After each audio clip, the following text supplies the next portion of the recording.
व्हेनेझुएलावरील हल्ल्यानंतर Donald Trump यांनी आपला मोर्चा आता मेक्सिको, कोलंबिया आणि क्युबाकडे वळवला आहे। व्हेनेझुएलाप्रमाणेच मेक्सिको आणि कोलंबियामध्ये ड्रग्ज कार्टेलचा समान धागा आहे, ज्यामुळे अमेरिका या दोन्ही देशांवर कारवाई करू शकतं। तर क्युबा आणि अमेरिकेचं वैर तसं जुनंच आहे। डोनाल्ड ट्रम्प यांच्या धमक्यांमुळे लॅटिन अमेरिकेमध्ये कधीही युद्धाचा भडका उडू शकतो।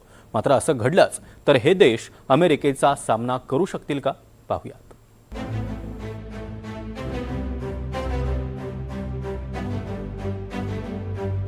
व्हेनेझुएलानंतर डोनाल्ड ट्रम्प यांच्या निशाणावर मेक्सिको, कोलंबिया आणि क्युबा हे देश। गेल्या काही महिन्यांपासून कोलंबिया आणि अमेरिकेत तणाव वाढलाय। व्हेनेझुएलावरील हल्ल्यात डोनाल्ड ट्रम्प यांनी कोलंबियाला इशारा दिला। कोलंबिया खूप आजारी असून तिथे एक आजारी व्यक्ती शासन करतोय, त्या व्यक्तीला ड्रग्ज बनवणं आणि अमेरिकेत विकणं आवडतं, मात्र हे जास्त काळ चालणार नाही।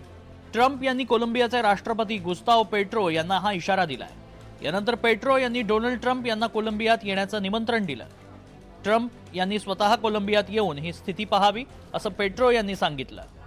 मात्र गुस्ताव आणि ट्रम्प यांची शाब्दिक चकमक फार काळ चालली नाही।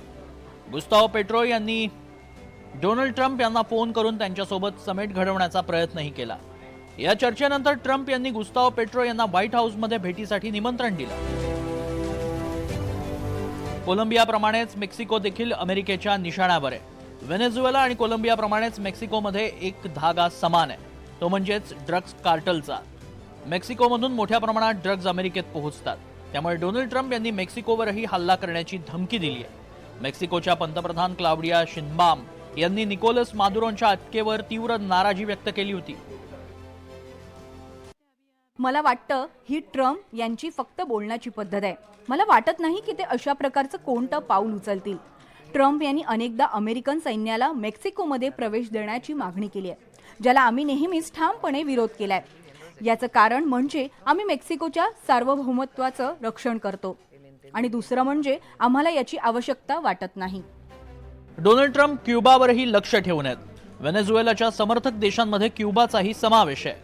क्युबन सरकारनं निकोलस मादुरोंसाठी विशेष सुरक्षाही पुरवली होती। अमेरिकेच्या हल्ल्यात 32 क्युबन नागरिकांचा मृत्यू झाला। डोनाल्ड ट्रम्प यांनी क्युबाबाबत थेट वक्तव्य करणं टाळलंय, मात्र लवकरच क्युबा देशही कोसळणार असल्याचं सूचक विधान ट्रम्प यांनी केलंय। मला वाटतं क्युबा देश लवकरच पडणार आहे। आपल्याला तिथे कोणतीही कारवाई करण्याची गरज नाही, असं दिसतंय की ते स्वतःच कोसळतील।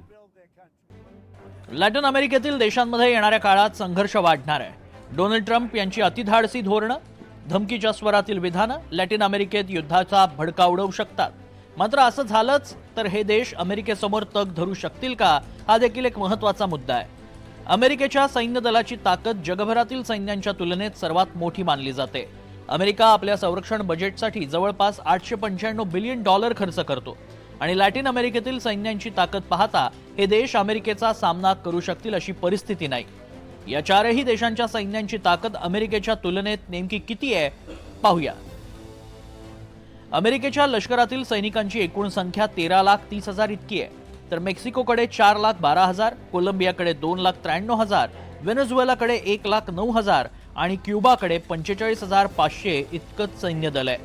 अमेरिकेच्या हवाई दलात 13,043 विमानांचा ताफा आहे, तर मेक्सिकोकडे अवघी 433, कोलंबियाकडे 436, व्हेनेझुएलाकडे 229 आणि क्युबाकडे 31 लढाऊ विमानं आहेत। अमेरिकेच्या सैन्याकडे 4,640 रणगाडे आहेत, तर मेक्सिको आणि कोलंबियाकडे रणगाड्यांची संख्या 0 आहे।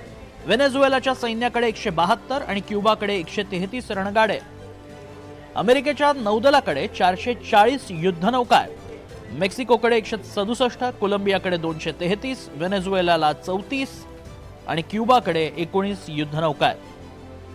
अर्धसैन्य दलाच्या बाबतीत इतर देश अमेरिकेच्या पुढे आहेत। अर्धसैन्य दल हे राखीव सैन्य दलासारखं मानलं जातं।